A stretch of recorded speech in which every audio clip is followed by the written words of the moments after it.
Donc là, le drone est parti et il va monter progressivement à son altitude de travail, qui est de 150 mètres. Il ressemble à un jouet téléguidé pour enfants et pourtant c'est loin d'être le cas. L'agri-drone est l'innovation du moment, une technologie qui séduit de plus en plus de céréaliers. Grâce à son capteur intelligent élaboré avec l'INRA, l'agri-drone d'Erinov réalise des photos d'indicateurs agronomiques qui permettent de réaliser des cartes de modulation de la fertilisation des cultures. La cartographie agronomique d'une parcelle agricole permet de prendre connaissance de l'état d'hétérogénéité de la parcelle et ainsi de mieux répartir les engrais dans cette parcelle. On gagne donc en efficience environnementale, en production et en qualité de récolte. Actuellement, une prestation par drone coûte 15 € de l'hectare. Avec ça, vous recevez une cartographie agronomique de votre parcelle sur des indicateurs préalablement choisis, comme la biomasse pour le colza ou le taux de chlorophylle pour le blé. À la suite du vol du drone, les données sont traitées par notre équipe à Paris, de traitement de données, et nous pouvons produire une carte de modulation compatible avec toutes les marques de consoles de modulation disponibles sur le marché.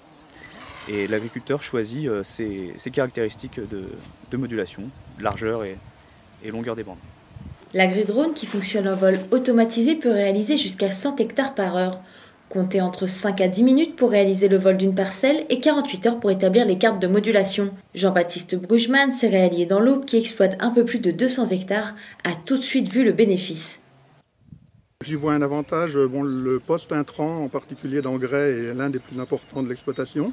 Là où on peut faire des économies, je pense que ce service peut nous apporter beaucoup. Oui, le gain environnemental est important puisque la modulation de dose intraparcellaire a montré à plusieurs occasions lors d'essais que les reliquats azotés après moisson étaient inférieurs dans les parcelles modulées. Il apparaît que si l'on module la dose, le taux de protéines peut être amélioré, ce qui est un critère important actuellement, et surtout le taux de protéines peut être homogénéisé, c'est-à-dire qu'il sera plus régulier au sein de la parcelle et d'un niveau plus élevé.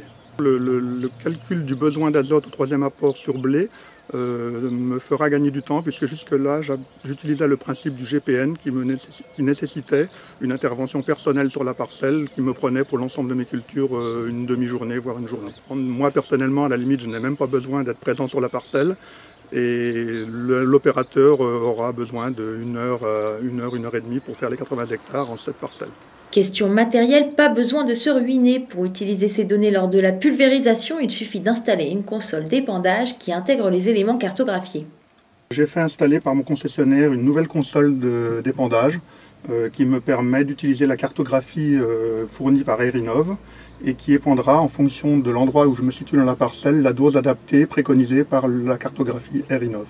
Cet équipement a été fait sur un ancien matériel pour une somme tout à fait abordable par rapport à l'intérêt économique que je vois au niveau de l'économie d'engrais et de la bonne répartition de cet engrais. Surveillance des cultures et des troupeaux, identification des carences, mesure du stress hydrique, reconnaissance des adventices, les applications sont d'ores et déjà multiples. Attention au décollage imminent du marché des agri-drones.